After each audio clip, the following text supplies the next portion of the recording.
더불어민주당 한병도 신임 원내대표 선출을 다시 한번 축하드립니다. 신임 원내대표에 대한 몇 가지 당부를 드리고자 합니다. 큰 집에서 이제 야당 죽이기 그만하시고 여야가 함께 국민 살리기, 민생 살리기 합시다.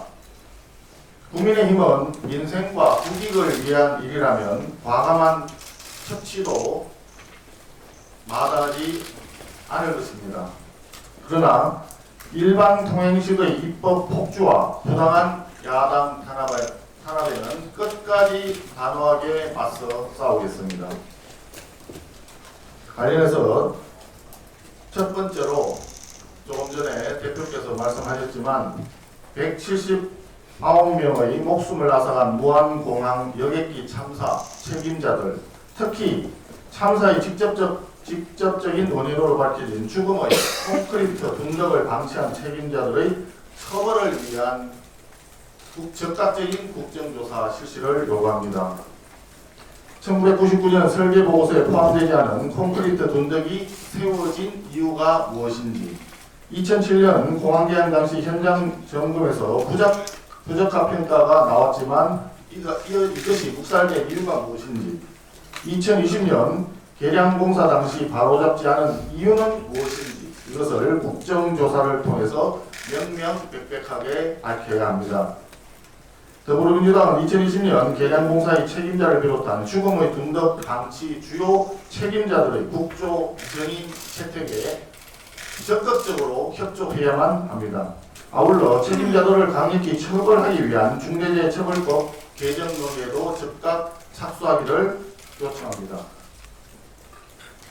둘째, 2특 2조, 다시 말해서 2특검 2국정조사에 전면 협조하기를 바랍니다. 통일교 특검은 통일교 신천지가 아니라 통일교 민중기 특검이어야 합니다. 야당 의원만 선택적으로 수사하고 여당 의원의 똑같은 의혹은 4개월간 은폐한 민중기 특검팀의 야당 표적 편파 수사에 대한 특검이 꼭 필요한 것입니다. 공천 뇌물 특검도 마찬가지입니다. 당시 당대표였던 이재명 대통령, 김현지 부속실장 등 현 정권 실세들의 무고함을 증명하기 위해서라도 더불어민주당은 반드시 공천 뇌물 사건에 대한 특검을 수용해야 합니다.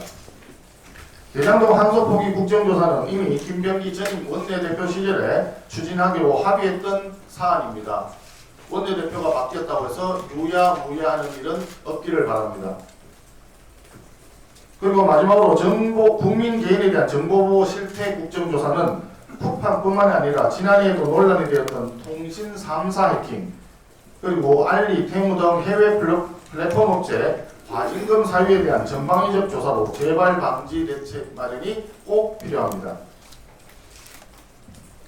셋째, 2차 종합특검의 15일 본회의 일방 처리 방침을 즉각 철회하기 바랍니다.